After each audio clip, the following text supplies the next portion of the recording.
Live खेबदों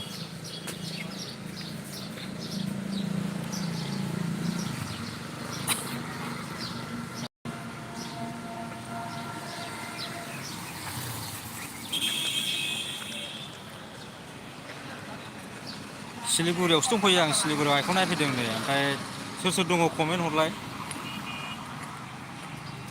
हस्टेलावसो दंफैयो नै दा दाबो नायनो मोनथ'वाखै दा 8:30 हाबनो मोनो नो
दाहायसो हाबनो मोनगोन दाहायसो नाबा 8:30 डक्टरजों रायज्लायनो मोनगोन मा जादों मा हरो ना मायो थिनहरो ना मायो दाहायसो खबर मोनसिगोन 8:30आवहायसो टाइमाबो जाखासिगोन नै 8:00 जाबाय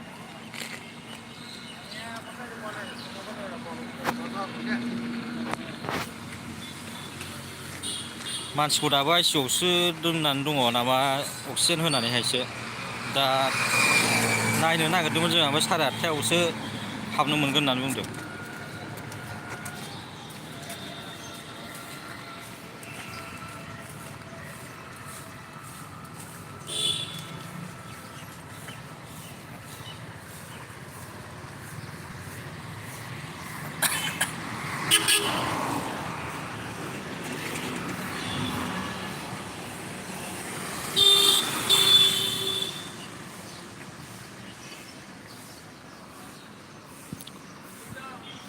हादर ब्रह्म गुड मर्निं आदा गुड मर्निं आं हस्टेलावसो दंफैयोलै फंबाय आइखौ नायफैदों बे फुरा सिरियास जाना दङ ना सिरियास जाना दङ दा बे डक्टराबो हालासो होनदों आरोना माबायावहाय दङ दा सिलिगुरि डक्टर मलय चक्रबर्ती हस्पिटालावहाय निउर' साइन्स सेन्टार आइयो थोस गाबगासिनो दङ नै दा सासे लाबोदोंमोन नै बैयावहाय एम्बुलेन्सजों लाबोदोंमोन नै गाबगासिनो दङ थांगोन ना थांलाथाय थोस आदा मा जाखो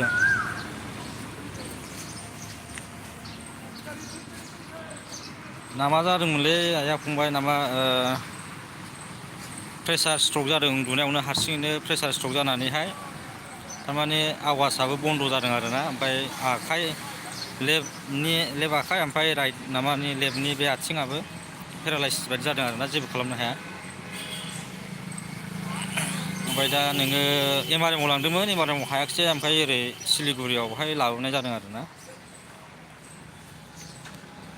निउर' साइन्सआवहाय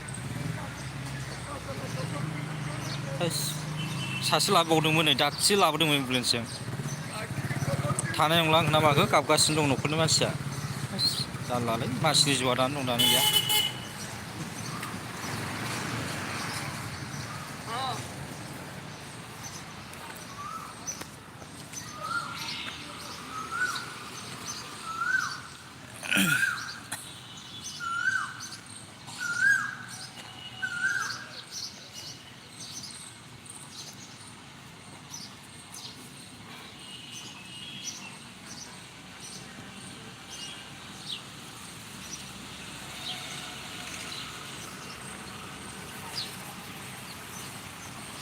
सोर दं कमेन्ट हर एसे दे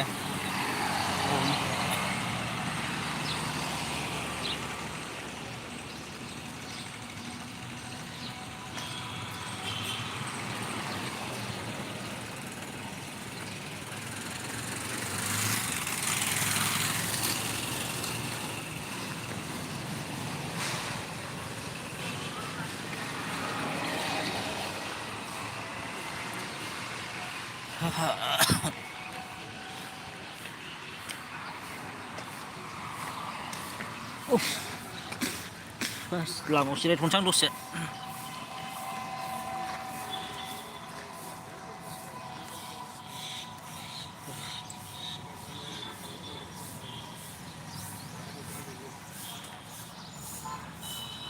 दा 8:30आवसो नायनो मोनगोन मानसि माबाखौहाय आइखौहाय, ओमफ्राय नायनोसै मा होनो डक्टरा। दा रायज्लायग्रोनोसै 8:30आवहाय, बिनि उनावसो रिजाल्टखौ मोनसिगोन मोजाङै मा खबरखौहाय मा खालामनांगौ मा मानांगौ। सानब्रै ना सानबा जाफैबाय, सानब्रैयानो जाफैबायगोन बेवहाय हस्पिटालावहाय दिनैजोंहाय।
सोर सोर दङ कमेन्ट हरलाय एसे, नायनि सोर सोर बबेनिफ्राय।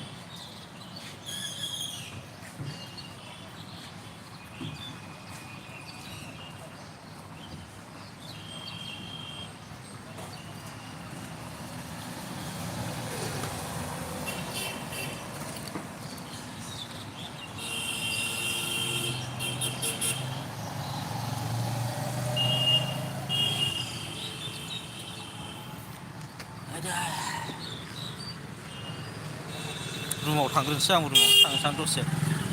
दा 8:30आवसो नायनो मोनगोन नो।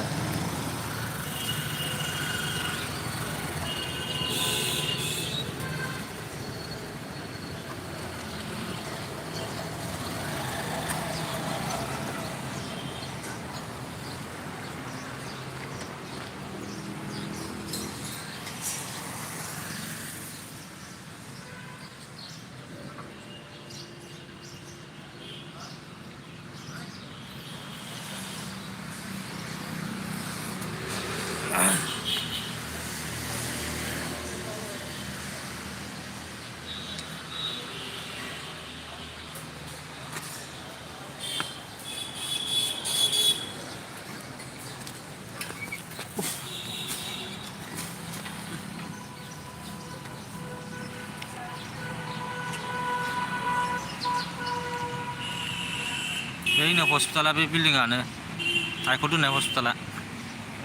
जा गेसाव मोनामजोबो।